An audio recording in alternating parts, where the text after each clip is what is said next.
വരാൻ പോകുന്ന company board assistant നോട്ടിഫിക്കേഷനിൽ നിങ്ങൾ KSF-ലാണ് സർവീസിൽ കയറാൻ പോകുന്നതെങ്കിൽ അവിടെ പെൻഷൻ ഇല്ല. അതേസമയം നിങ്ങൾ കെൽട്രോണിലാണ് ജോലി കയറുന്നതെങ്കിൽ അവിടെ നിങ്ങളുടെ സാലറി 25,000 റേഞ്ച് ആയിരിക്കും. അതായത് ഞാനീ പറയുന്നത് വരാൻ പോകുന്ന ഒക്ടോബർ 15 വരുന്ന കമ്പനി ബോർഡ് അസിസ്റ്റന്റ് നോട്ടിഫിക്കേഷന്റെ നെഗറ്റീവ്സ് ആണ്. ആരും അധികം പറയത്തില്ല. Welcome to super notes. ഈ സെഷനിൽ നമ്മൾ ഡിസ്കസ് ചെയ്യുന്നത് വരാൻ പോകുന്ന കമ്പനി ബോർഡ് അസിസ്റ്റന്റ് നോട്ടിഫിക്കേഷന്റെ പ്ലസും മൈനസും ആണ്. അതായത് നോട്ടിഫിക്കേഷൻ വരുമ്പോൾ എല്ലാവരും കൃത്യമായിട്ട് അറിഞ്ഞു തന്നെ ഈ എക്സാമിന് വേണ്ടി പ്രിപ്പയർ ചെയ്യാം. ആദ്യം നമുക്ക് പ്ലസ് ഫാക്ടേഴ്സിലേക്ക് പോവാം.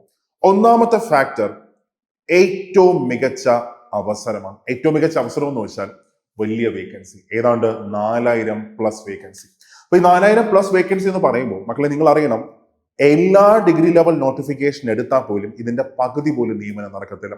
അതായത് സെക്രട്ടേറിയറ്റ് അസിസ്റ്റന്റ് ആയിക്കോട്ടെ, university assistant, SPC AD, sub inspector, excise inspector, jailer, national savings, അതേ കണക്ക് തന്നെ അഡ്മിനിസ്ട്രേറ്റീവ് ട്രിബ്യൂണൽ അസിസ്റ്റന്റ്, അങ്ങനെ ഏത് ഡിഗ്രി ലെവൽ നോട്ടിഫിക്കേഷൻ എടുത്താൽ പോലും എല്ലാം കൂടെ ചേർത്ത് വച്ചാൽ 1800ഓളം നിയമനങ്ങളാണ് നടക്കുന്നത്. പക്ഷേ കമ്പനി ബോർഡ് അസിസ്റ്റന്റിനകത്ത് 4000 നിയമനങ്ങളാണ് നടക്കാൻ പോകുന്നത്. അതായത് കേരള PSC നടത്തുന്ന ഡിഗ്രി ലെവൽ പരീക്ഷകളുടെ ഏറ്റവും അധികം നിയമനം നടക്കുന്നത് കമ്പനി ബോർഡ് അസിസ്റ്റന്റാണ്.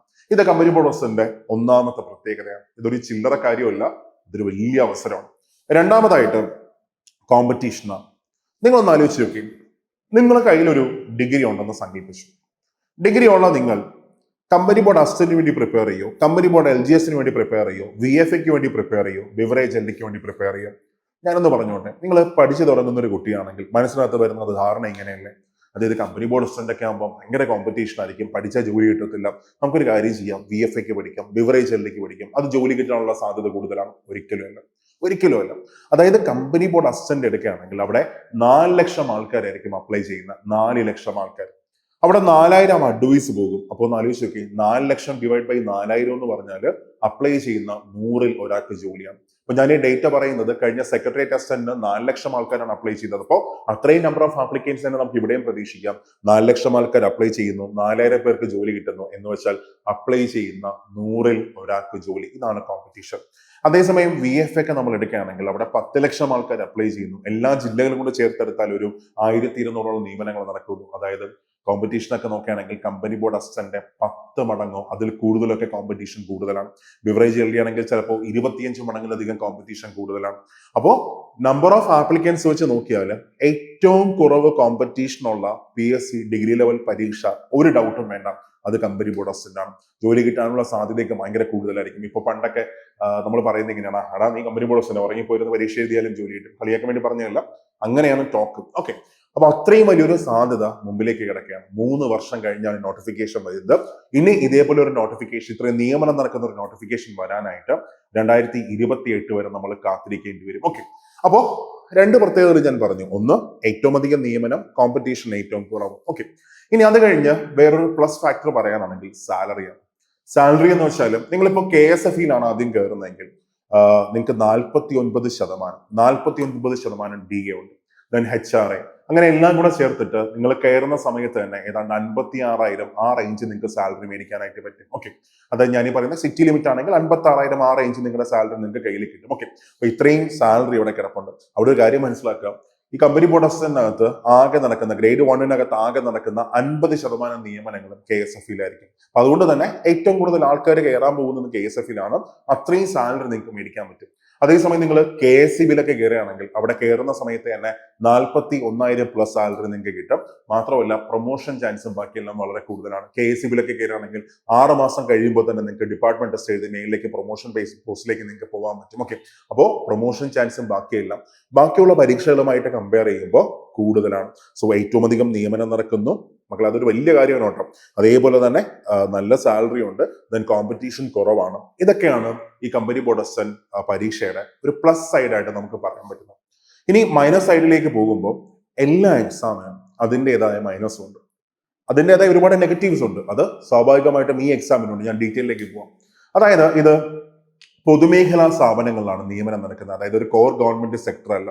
നമ്മളിപ്പോൾ പറയും ഗവൺമെന്റ് ജോലി എന്ന് പറയുമെങ്കിലും ഇതൊന്നും ഗവൺമെന്റ് ജോലിയല്ല, പൊതുമേഖലാ സ്ഥാപനങ്ങളാണ് നമുക്ക് സർവീസിലേക്ക് കയറേണ്ടത്. ഓക്കെ, അപ്പൊ അവിടെ ഒന്നാമതായിട്ട് മനസ്സിലാക്കുക, 2 നോട്ടിഫിക്കേഷൻ ആയിട്ടാണ് കമ്പനി ബോർഡ് അസിസ്റ്റന്റ് വരുന്നത്. ഒന്ന് കമ്പനി ബോർഡ് അസിസ്റ്റന്റ് ഗ്രേഡ് 1, രണ്ടാമത്തേത് company board assistant grade 2, grade 1, grade 2. അപ്പൊ ഗ്രേഡ് 1 എന്ന് പറഞ്ഞാൽ ഇങ്ങനെ നമുക്ക് ഡിഫൈൻ ചെയ്യാം, നല്ല തങ്കക്കുടം പോലെയുള്ള അടിപൊളി ഡിപ്പാർട്ട്മെന്റ്സ്. ഉദാഹരണം പറഞ്ഞാൽ ലാഭകരമായ പൊതുമേഖലാ സ്ഥാപനങ്ങൾ. ഓക്കെ, ഫോർ എക്സാമ്പിൾ KSFE ആയിക്കോട്ടെ, KSEB ആയിക്കോട്ടെ, ദെൻ അതേ കണക്ക് തന്നെ Kerala metals and mineral limited ആയിക്കോട്ടെ, അതേപോലെ തന്നെ Kerala state forest development corporation, അങ്ങനെ പറഞ്ഞ ലാഭകരമായ പൊല്യൂഷൻ കൺട്രോൾ ബോർഡ്, അങ്ങനെ ഒത്തിരി ലാഭകരമായ പൊതുമേഖലാ സ്ഥാപനം. ഇനി കമ്പനി ബോർഡ്സിന്റെ ഗ്രേഡ് 2 എന്ന് പറഞ്ഞാൽ അത് കുറച്ച് ഗതി പിടിക്കാത്ത കുറെ പൊതുമേഖലാ സ്ഥാപനങ്ങളാണ്. തമാശയ്ക്ക് പറഞ്ഞാൽ അങ്ങനെ ഉണ്ടാ മതി. അപ്പൊ അങ്ങനെയുള്ള കുറച്ച് പൊതുമേഖലാ സ്ഥാപനങ്ങളൊക്കെ അങ്ങനെ രണ്ടായിട്ടാണ് നോട്ടിഫിക്കേഷൻ വരുന്നത്. രണ്ടിനും സെപ്പറേറ്റ് എക്സാം ആണ്, രണ്ട് നോട്ടിഫിക്കേഷൻ അങ്ങനെ വരും. ഓക്കെ, അപ്പൊ ഇവിടെ ഗ്രേഡ് 1 എടുക്കുകയാണെങ്കിൽ തന്നെ അതിനകത്ത് KSFE ഉണ്ട്, KSEB ഉണ്ട്, KMML ഉണ്ട്, പൊല്യൂഷൻ കൺട്രോൾ ബോർഡ് ഉണ്ട്, അപ്പൊ അതേപോലെ തന്നെ ഫോറസ്റ്റ് ഡെവലപ്മെന്റ് കോർപ്പറേഷൻ, അങ്ങനെ ഒത്തിരി ഡിപ്പാർട്ട്മെന്റ്സ് ഉണ്ട്. ഓക്കെ, ഒത്തിരി പൊതുമേഖലാ സ്ഥാപനങ്ങൾ. അപ്പൊ അവിടെ നമുക്ക് ചൂസ് ചെയ്യാൻ പറ്റത്തില്ല എനിക്ക് എവിടെ കിട്ടണം. ഇവൻ ഫസ്റ്റ് റാങ്ക് മേടിച്ചൊരു കുട്ടിയാണെങ്കിൽ പോലും എവിടെയാണോ വേക്കൻസി വരുന്നത് അങ്ങോട്ടായിരിക്കും പോകുന്നത്. ചിലപ്പോൾ കെൽട്രോൺ ആണ് പോകുന്നതെങ്കിൽ ഓക്കെ, സാലറി കുറവാണ്. അപ്പൊ അവിടെ ഒന്നാമത്തെ ഒരു നെഗറ്റീവ്, നമുക്ക് ചൂസ് ചെയ്യാൻ പറ്റത്തില്ല എവിടെ നമുക്ക് കയറണമെന്ന് പറയാൻ പറ്റത്തില്ല. ഓക്കെ, അതേപോലെ തന്നെ സാലറി നമ്മൾ കയറുന്ന ഡിപ്പാർട്ട്മെന്റ് അനുസരിച്ചാണ് ഇരിക്കുന്നത്. ഉദാഹരണം പറഞ്ഞാലും നമ്മൾ KSFEയിൽ കയറുകയാണെങ്കിൽ ഏതാണ്ട് 56,000 പ്ലസ് സാലറി കിട്ടും, 56,000 സാലറി കിട്ടും. KSEB ആണെങ്കിൽ 41,000 സാലറി കിട്ടും. Kerala metals and minerals limited ആണെങ്കിൽ 50,000 സാലറി കിട്ടും. മാത്രമല്ല ഇൻഷുറൻസ് ആനുകൂല്യങ്ങളൊക്കെ വളരെ കൂടുതലാണ്. കെൽട്രോൺ ആണെങ്കിൽ ചിലപ്പോൾ സാലറി കുറവായിരിക്കും. അപ്പൊ കയറുന്ന ഡിപ്പാർട്ട്മെന്റിന് അനുസരിച്ച് അവിടെ സാലറി വേരി ചെയ്യുന്നു. ഇത് ഒന്നാമത്തെ ഒരു നെഗറ്റീവാണ്. ഇനി രണ്ടാമത്തെ നെഗറ്റീവ്, പെൻഷൻ എന്ന് പറയുന്ന സാധനം ചില പൊതുമേഖലാ സ്ഥാപനങ്ങളില്ല. ഉദാഹരണം പറഞ്ഞാൽ KSFE എടുക്കുകയാണ്. അപ്പൊ ഏറ്റവും അധികം ആൾക്കാർ കയറാൻ പോകുന്ന KSFEയിലാണ്. ആ KSFEയിൽ 2014 ശേഷം പെൻഷൻ ഇല്ല. അപ്പൊ ഭാവിയിൽ വരുമെന്നൊക്കെ നമുക്ക് പ്രതീക്ഷിക്കാം. പെൻഷൻ എന്ന ഫാക്ടർ നിലവിൽ അവിടെ വരുന്നില്ല. ഒരു ഗവൺമെന്റ് ജോലിയുടെ ഏറ്റവും വലിയ അട്രാക്റ്റീവ്നെസ് എന്താണ്? പെൻഷൻ തന്നെയാണ്. പക്ഷെ ഇവിടെ KSFE പോലുള്ള സ്ഥാപനങ്ങളിൽ പെൻഷൻ ഇല്ല. പക്ഷെ KSEB ഒക്കെ എടുക്കുകയാണെങ്കിൽ അവർ NPS ഫോളോ ചെയ്യുന്നുണ്ട്. NPS പെൻഷൻ അവിടെ ആപ്ലിക്കബിൾ ആണ്. അപ്പോൾ കയറുന്ന ഡിപ്പാർട്ട്മെന്റ് അനുസരിച്ചിരിക്കും അവിടെ നമുക്ക് കിട്ടുന്ന ആനുകൂല്യങ്ങളും ബെനിഫിറ്റ്സും ബാക്കിയെല്ലാം തന്നെ ആ ഡിപ്പാർട്ട്മെന്റുമായിട്ട് ബന്ധപ്പെട്ടിരിക്കും. ഓക്കെ, അപ്പൊ ഇതിന്റെ രണ്ടാമതൊരു നെഗറ്റീവാണ്. അതായത് നമുക്ക് ചൂസ് ചെയ്യാൻ പറ്റത്തില്ല, പെൻഷൻ ചില സ്ഥാപനങ്ങളിൽ വരുന്നില്ല. അങ്ങനെ രണ്ട് നെഗറ്റീവ്സ് ആണ്, രണ്ടല്ല മൂന്നാമതൊരു നെഗറ്റീവ് കൂടെ ഉണ്ട്. ഇതൊരു കോർ ഗവൺമെന്റ് സെക്ടറിലേക്കല്ല പോകുന്നത്. അപ്പൊ നിങ്ങൾക്ക് ഇത് മനസ്സിലാവത്തില്ല. ഞാൻ ഉദാഹരണം പറഞ്ഞുതരാം. നിങ്ങൾ സെക്രട്ടേറിയറ്റ് അസിസ്റ്റന്റ് ആയിട്ടാണ് കയറുന്നതെങ്കിൽ ഗവൺമെന്റിന്റെ കോർ വകുപ്പിലേക്കാണ് നിങ്ങൾ കയറുന്നത്. അതായത് ഒരു ഗവൺമെന്റ് എംപ്ലോയി ആണ് നിങ്ങൾ. പക്ഷേ ഇതെന്ന് പറഞ്ഞാൽ ഇപ്പൊ KSFE എന്ന് പറഞ്ഞാൽ നമ്മൾ പറയുമ്പോൾ പറയും ഗവൺമെന്റ് എംപ്ലോയി എന്നൊക്കെ പറയും. പക്ഷെ അങ്ങനെയല്ല, ഒരു പൊതുമേഖലാ സ്ഥാപനമാണ്. അപ്പൊ അങ്ങനെ ഒരു നെഗറ്റീവും കൂടെ ഈ ഒരു പരീക്ഷയ്ക്കുണ്ട്, അല്ലെങ്കിൽ വരുന്ന നോട്ടിഫിക്കേഷൻ ഉണ്ട്. അപ്പൊ ഇനി നിങ്ങൾ വിചാരിക്കും ഞാൻ ഈ നോട്ടിഫിക്കേഷന് പഠിക്കണം വേണ്ടേ? പ്ലസ് കേട്ടു, മൈനസ് കേട്ടു, ബാക്കിയെല്ലാം കേട്ടു. അപ്പൊ അതിനു മുമ്പായിട്ട് ഒരു കാര്യം കൂടെ പറയാം.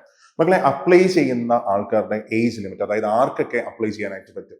അതായത് നിങ്ങൾ ജനറൽ കാറ്റഗറി ആണെങ്കിൽ 36 വയസ്സ് വരെയുള്ളവർക്ക് അപ്ലൈ ചെയ്യാൻ പറ്റും. അതായത് 2/1/1989 ശേഷം ജനിച്ചവർക്ക് അപ്ലൈ ചെയ്യാൻ പറ്റും. അതേസമയം OBC ആണെങ്കിൽ 39 വയസ്സ് വരെ അപ്ലൈ ചെയ്യാൻ പറ്റും. 2/1/1986 ശേഷം ജനിച്ചവർക്ക് അപ്ലൈ ചെയ്യാൻ പറ്റും. SC/ST ആണെങ്കിൽ 41 വയസ്സ് വരെ അപ്ലൈ ചെയ്യാൻ പറ്റും. 2/1/1984 ശേഷം ജനിച്ചവർക്ക് ഈ നോട്ടിഫിക്കേഷൻ അപ്ലൈ ചെയ്യാൻ പറ്റും. Qualification any degree from A valid university, കയ്യിലൊരു ഡിഗ്രി ഉണ്ടോ അപ്ലൈ ചെയ്തു. ഓക്കെ, അപ്പൊ ഇതാണ് ക്വാളിഫിക്കേഷൻ ആയിട്ട് വരുന്നത്. ഇനി നിങ്ങളെല്ലാം ചോദിക്കുന്ന ഒരു ദിവസം, പോസിറ്റീവ് കേട്ടു, നെഗറ്റീവ് കേട്ടു, ഞാൻ അപ്ലൈ ചെയ്യണം. മക്കളെ, ഇതല്ലാതെ നിങ്ങളുടെ മുമ്പിൽ എന്ത് ചാൻസ് ആണുള്ളത്? അതായത് നിങ്ങൾ നെഗറ്റീവ് കേട്ടപ്പോൾ ഞാൻ പറയണ എല്ലാ കാര്യങ്ങളും ഞാൻ പറഞ്ഞു, എനിക്ക് അപ്ലൈ ചെയ്യണം. അപ്ലൈ ചെയ്യാതെ ഇരിക്കാനായിട്ട് നിങ്ങളുടെ കയ്യിൽ എന്ത് ചാൻസ് ആണ് കയ്യിലുള്ളത്? ഒന്നുമില്ല. അപ്പോൾ സിംപ്ലി ഇത്രയേ ഉള്ളൂ, എല്ലാവർക്കും ഒരു ജോലി അത്യാവശ്യമാണ്. ഒരു ജോലി പെട്ടെന്ന് കിട്ടുന്ന നോട്ടിഫിക്കേഷൻ ഏതാണ്? Company board of selection. ഒരു ഡൗട്ടും അതിനകത്തില്ല, ഒരു ഡൗട്ടും ഇല്ല. ഏറ്റവും നല്ല സാലറി, പെട്ടെന്ന് ജോലി കിട്ടും, കോമ്പറ്റീഷൻ കുറവ്, ഇതെല്ലാം കമ്പനി ബോർഡ് ഓഫ് സെലക്ഷൻ. അപ്പൊ ഇത്രയും എളുപ്പത്തിൽ ജോലി കിട്ടാനായിട്ട് മറ്റൊരു ഡിഗ്രി ലെവൽ നോട്ടിഫിക്കേഷൻ ഇല്ല. അപ്പൊ അതുകൊണ്ട് ഒരു ജോലിയാണ് അത്യാവശ്യമെങ്കിൽ ഒന്നും നോക്കണ്ട, ഇരുന്ന് പഠിച്ചോ. എനിക്കറിയാം നിങ്ങൾ ഈ നോട്ടിഫിക്കേഷൻ ഒരിക്കലും മിസ്സാക്കത്തില്ല. ഇരുന്ന് നന്നായിട്ട് പഠിച്ചു. അപ്പൊ ഞാൻ ഈ വീഡിയോ ചെയ്തത് എപ്പോഴും നമ്മൾ പ്ലസ് മാത്രം പറയുന്നത് ശരിയല്ലല്ലോ. അതിന്റെ നെഗറ്റീവ്സ് എല്ലാവരും ഒന്ന് അറിഞ്ഞിരിക്കണം. അതിനുവേണ്ടി മാത്രമാണ് ഈ ഒരു സെഷൻ ചെയ്തത്. പക്ഷേ എൻ്റെ ഒരു അഭിപ്രായത്തിൽ ഞാൻ പ്രിഫർ ചെയ്യുന്ന ഫസ്റ്റ് പോസ്റ്റ് ഇത് തന്നെയായിരിക്കും, കമ്പനി ബോർഡ് അസിസ്റ്റന്റ് തന്നെയായിരിക്കും. കാരണം കോമ്പറ്റീഷൻ കുറവ്, ഇത്രയും നിയമനം നടക്കുന്നു, ഇത്രയും ആനുകൂല്യങ്ങളുണ്ട്, അങ്ങനെ എല്ലാ കാര്യങ്ങളും ഉണ്ട്. സോ ആഞ്ഞ് ഇതിന്റെ പുറകിൽ വർക്ക് ചെയ്തു. ഇനി എന്തിന് നമ്മൾ ഈ എക്സാമിന് വേണ്ടി പഠിക്കണമെന്ന് ചോദിച്ചാൽ ഞാൻ നേരത്തെ പറഞ്ഞ ഫാക്ടർ ഇതാണ്. ഇത്രയും നിയമനം നടക്കുന്ന മറ്റൊരു പരീക്ഷയില്ല. മാത്രമല്ല മക്കളെ, അടുത്ത് ഇത്രയും നിയമനം നടക്കുന്ന ഒരു നോട്ടിഫിക്കേഷൻ വരണമെങ്കിൽ ഇത് തന്നെ വീണ്ടും വരണം. കമ്പനി ബോർഡ് അസിസ്റ്റന്റ് പുതിയ നോട്ടിഫിക്കേഷൻ വരണം. എപ്പോഴാണ് വരുന്നത്? 2028 വരുന്നത്. അപ്പോൾ ആ റാങ്ക് ലിസ്റ്റിന് ഏത് വർഷം വരെ കാലാവധി, അല്ലെങ്കിൽ ആ വരുന്ന നോട്ടിഫിക്കേഷൻ 2029 അതിന്റെ പരീക്ഷ നടക്കും. 2030 അതിന്റെ റാങ്ക് ലിസ്റ്റ് വരും. ആ റാങ്ക് ലിസ്റ്റിന് 2030 മുതൽ 2033 വരെ കാലാവധിയുണ്ട്. എന്ന് വെച്ചാൽ ഒരു കുട്ടി ഈ എക്സാമിനെ മിസ്സാക്കുകയാണെങ്കിൽ, കയ്യിൽ നിന്ന് പോവുകയാണെങ്കിൽ, അടുത്ത ഇതേപോലെ ഒരു അവസരം അല്ലെങ്കിൽ ഇതേപോലെ ഒരു ജോലി അയാൾക്ക് കിട്ടുന്നത് 2030 31 32 33 ഒക്കെ ആയിരിക്കും. വർഷം ഇപ്പൊ എത്ര ആയിട്ടുള്ളൂ? 2025 ആയിട്ടുള്ളൂ. അതായത് ഒന്ന് നിങ്ങൾ ഉഴപ്പയാണെങ്കിൽ നിങ്ങളുടെ കയ്യിൽ നിന്ന് പോകുന്ന എത്ര വർഷങ്ങളാണ്? 5 വർഷം 6 വർഷം, അത്രയും വർഷങ്ങളാണ് നിങ്ങളുടെ കയ്യിൽ നിന്ന് പോകുന്നത്. അപ്പോൾ ഈ ഒരു അവസരം ഒരിക്കലും മിസ്സാക്കരുത്.